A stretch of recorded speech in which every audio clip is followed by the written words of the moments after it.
शिवाजी महाराजांना मानवंदना व्यक्त करतो। सामाजिक समतेचे प्रतीक महामानव डॉक्टर बाबासाहेब आंबेडकरजींना अभिवादन करतो।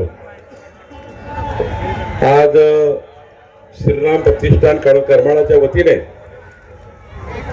सर्व धर्मीय विवाह सोहळा या ठिकाणी आयोजित करण्यात आला। मी खरं तर गणेश चिवटे यांचं मनापासून आभार मानतो। एकदा जोरात टाळ्या वाजवून सर्व या ठिकाणी जेवढे लोक आले सर्वांनी एकदा जोरात टाळ्या वाजवून सर्वांनी अभिनंदन करायचं। या करमाळाच्या पवित्र भूमीमध्ये गणेश चिवटे सारखा एक समाजसेवक समाजाच्या शेवटच्या व्यक्तीच्या कल्याणाकरता काम करतो आहे। बंद करा कूलर। आणि करमाळाच्या या पावन भूमीला मजबूत करण्याचं काम आमचे गणेश चिवटेजी करतायत। खरं तर 31 जोडप्याचा शुभमंगलम सोहळा पाहताना मला माननीय मुख्यमंत्री देवेंद्र फडणवीसजी यांनी शुभेच्छा देण्याकरता पाठवला आहे। आमच्या पक्षाचे अध्यक्ष श्री रवींद्र चव्हाणजी यांनी सुद्धा मला सूचना दिली आणि मी या भागाचे लोकप्रिय माजी खासदार माननीय निंबाळकरजींचा आभार मानतो। त्यांनी मला या कार्यक्रमाला पुण्यावरनं उचलून आणलं। कुठे राजे कुठे आहे? बसा बसा राजे रायचं बसा बसा बसा तुम्ही बाजू लावून बेटा राय साहेब बसून आहे बसा। निंबाळकरची चिंता न करा, होणार आहे पुढच्या वेळी। चूक थोडा झाला ऍक्सिडेंट, काळजी नाही करू। तो ऍक्सिडेंट होता ना। खरं तर गणेश चिवटेचा हा जो सामुदायिक विवाह सोहळा आहे हा एक केवळ विवाह सोहळा नाही आहे, तर माणुसकीचा माणुसकीचा जो धर्म आहे या धर्माचं पालन त्यांनी केलं आहे। आणि समतेच्या विचाराचा जागर या आमचे सचिन दादा शेट्टी या ठिकाणी आलेले आहेत। कल्याण शेट्टी इथं सचिन कल्याण शेट्टी सुद्धा स्वागत करू। आमचे विक्रांत दादा पाटीलजी आमदार या ठिकाणी आले आहेत। चेतन सिंग केदार आहेत। आमचे सर्वच पदाधिकारी आहेत। मी आज सर्वांचे नाव घेणार कारण मला 10 मिनिटात हेलिकॉप्टरवर बसावं लागणार नाही, तर हेलिकॉप्टर उडणार नाही। मी गणेश चिवटेचा आभार मानणार आहे, मला हेलिकॉप्टर त्यांनी पकडू दिला। खरं तर या ठिकाणी श्रीराम प्रतिष्ठान हे अत्यंत महत्वाचं कार्य या भागात करत आहे। गणेशजींनी हे प्रतिष्ठान जेव्हा स्थापन केलं तेव्हा एक छोटस वृक्ष लावलं होतं आणि श्रीराम प्रतिष्ठान हे प्रतिष्ठित झालं आहे। संपूर्ण तालुक्याला जिल्ह्याला आशेचं किरण झालेलं आहे। खरं तर या श्रीराम प्रतिष्ठानाचं नेतृत्व गणेश चिवटेजी करतायत आणि त्या गणेश चिवटेंचे जे सहकारी या एवढा मोठा विवाह सोहळा पार पाडतायत तेही त्या ठिकाणी महत्वाचे आहेत। त्यांचेही मी अभिनंदन करतो। गोर गरिबाच्या हाकेला धावून येणारा गणेश असा मी त्याचा उल्लेख करेन। शेतकऱ्यासाठी पाणी, आरोग्य शिबिर, विद्यार्थ्यांसाठी अन्नपूर्णा योजना, निराधार वृद्धांसाठी भोजन, या ठिकाणी रुग्णसेवा, रुग्णसेवकाच्या नातेवाईकांना मदत, रक्तदान शिबिरे, भव्यविवाह सोहळा गणेशजींनी आपल्या कर्तृत्वाने सिद्ध केला आहे। जिद्द असेल तर अशक्य काही नाही। गणेश मध्ये प्रचंड जिद्द आहे। केव्हा कुठं जाईल याचा काही भरोसा नाही। कुठेही जाऊन मंत्रालयात येईल, कुठे जाईल, पण आपण घेतलेलं काम पूर्ण केल्याशिवाय राहत नाही असा गणेशचा स्वभाव आहे। आणि त्यामुळे खऱ्या अर्थाने कुठली अशक्य गोष्ट अशी नाही की जे गणेश शक्य करत नाही। आणि त्यामुळे आज गणेशजीच्या धडपडीमुळे श्रीराम प्रतिष्ठानचं नाव करमाळाच्या घराघरात विश्वासाने घेतलं जात आहे। आज प्रत्येक घरात विश्वास निर्माण करण्याचं काम गणेशजी केलं आहे। 2023 हे या ठिकाणी आपला विवाह सोहळा झाला. या 4 वर्षामध्ये 100च्या पेक्षा अधिक सर्व धर्मीय सर्व समाजातील तरुणांचे सामूहिक विवाह सोहळ्याचे यशस्वी आयोजन या ठिकाणी या सोहळ्याच्या माध्यमातून झाले.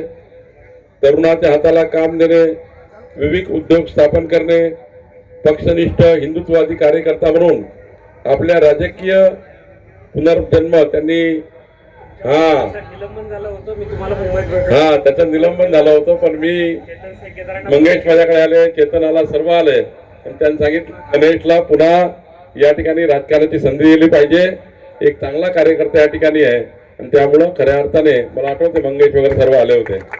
खरं तर या ठिकाणी आज आमच्या नवीन जोडप्यांनी आपल्या संसाराची सुरुवात करणार आहेत आणि या 31 जोडप्यांना सामूहिक मंचावरून नवीन संसाराची सुरुवात करण्याकरता श्रीराम प्रतिष्ठानने विश्वासार्हतेचे काम केलं आहे.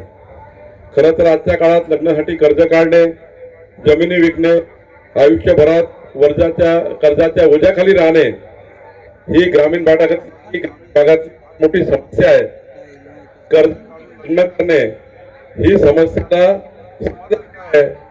तर सामूहिक विवाह सोहळा आहे आणि म्हणून सामूहिक विवाह सोहळ्यामध्ये लग्न करणे हे कमीपणा नाही आहे, हे प्रतिष्ठेचं आहे.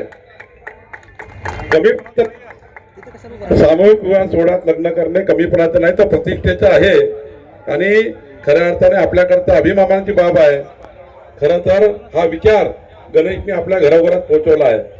खरं तर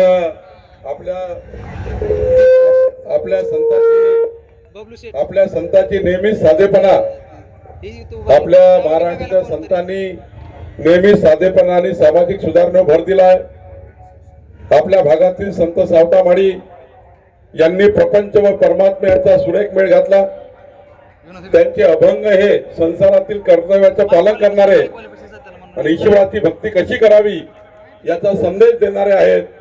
आणि राष्ट्रसंत तुकडोजी महाराजांनी ग्रामगीतेतून सांगितलं आहे की सामूहिक सोहळ्यामुळे विवाह सोहळ्यामुळे गरीब श्रीमंताचा मतभेद मतभेद त्या ठिकाणी मिटतात.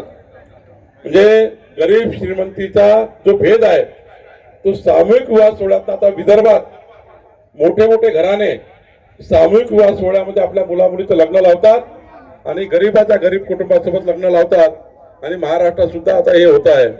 आणि म्हणून समाजामध्ये समानता आणण्याकरता गणेश चिवटेचा हा एक मोठा कार्यक्रम आहे. सोलापूरचं दैवत शिवयोगी सिद्धरामेश्वर यांनी काय कवे कैलास कष्टातच कैलास आहे असा विचार दिला आहे आणि सामूहिक जनकल्याणाची भूमिका शिवयोगी सिद्धरामेश्वराच्या भूमिकेतून आपल्याला मिळाली आहे. माणुसकी हीच जात आहे असे मानून सर्व धर्मीय आणि सर्व जातीय जोडपे इथे एकत्र विवाह बंधनामध्ये आलेले आहेत. हीच खऱ्या पुरोगामी महाराष्ट्राची पावती आहे. माननीय मुख्यमंत्री देवेंद्र फडणवीस सरकार, माननीय एकनाथ शिंदेजी, माननीय सुनेत्रा पवारजी या तिघांच्या नेतृत्वामध्ये सामूहिक विवाह सोहळ्याला प्रोत्साहन देत आहे. अनुसूचित जाती नवबौद्ध समाजातील कुटुंबांना कन्यादान योजना दिलेली आहे आणि या ठिकाणी खऱ्या अर्थाने या कन्यादान योजनेच्या माध्यमातून या ठिकाणी मदत करण्याची भूमिका सरकारची आहे. खरं तर मी एवढंच सांगेल, गणेशजी हा जो जगन्नाथाचा रथ या ठिकाणी ओढण्याचं कार्य आपण करतायत हे कार्य पुढे चालू ठेवा. प्रत्येक वर्षी मी जसं जमल तसे येत जाईल, चिंता करू नका. आज मी येऊ शकत नव्हतो. काल मी नाशिकमध्ये होतो 1 वाजेपर्यंत रात्री.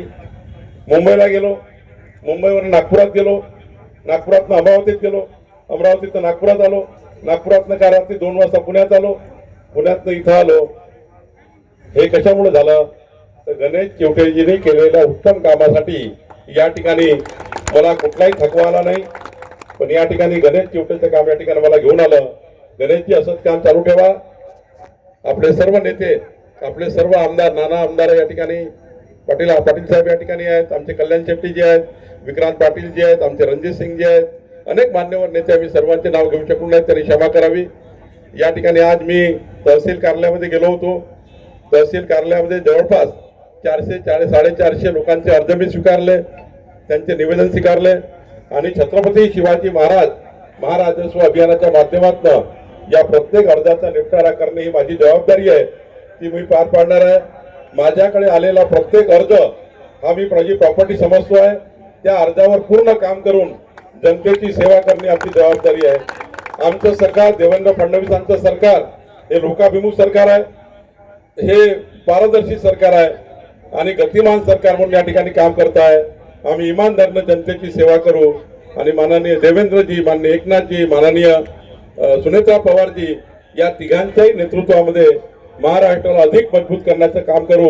मी पुन्हा एकदा मुख्यमंत्री देवेंद्र फडणवीसजीकडनं, महाराष्ट्राच्या सर्व मंत्रिमंडळाकडनं, एकनाथजी, सुनेत्रा पवारजीकडनं आणि आपल्या सर्व आमदार आणि खासदाराकडनं महाराष्ट्राच्या जनतेच्या वतीने गणेश चिवटे यांचं खूप खूप अभिनंदन करतो. गणेश चिवटेचा सामूहिक सत्कार करतो आणि मला इथनं जाण्याची सर्वांनी परवानगी द्यावी. व्यासपीठावरचे सर्व नेते कोणीच हलणार नाही या अटीवर. मी फक्त एकटा जाईन, माझ्यासोबत विक्रांत पाटील येईल. या अटीवर चेतनसिंग केदारी जायचं नाही, नोंद घ्यायची आहे, कारण तिथे शेवटपर्यंत राहतात चेतनसिंग केदारी. आणि त्यामुळे सर्वांना माझ्या खूप खूप शुभेच्छा. भारत माता की वंदे, छत्रपती शिवाजी महाराज की, महामानव डॉक्टर बाबासाहेब आंबेडकर की जय. भवानी, जय शिवाजी, जय श्रीराम, हर हर. खूप खूप धन्यवाद.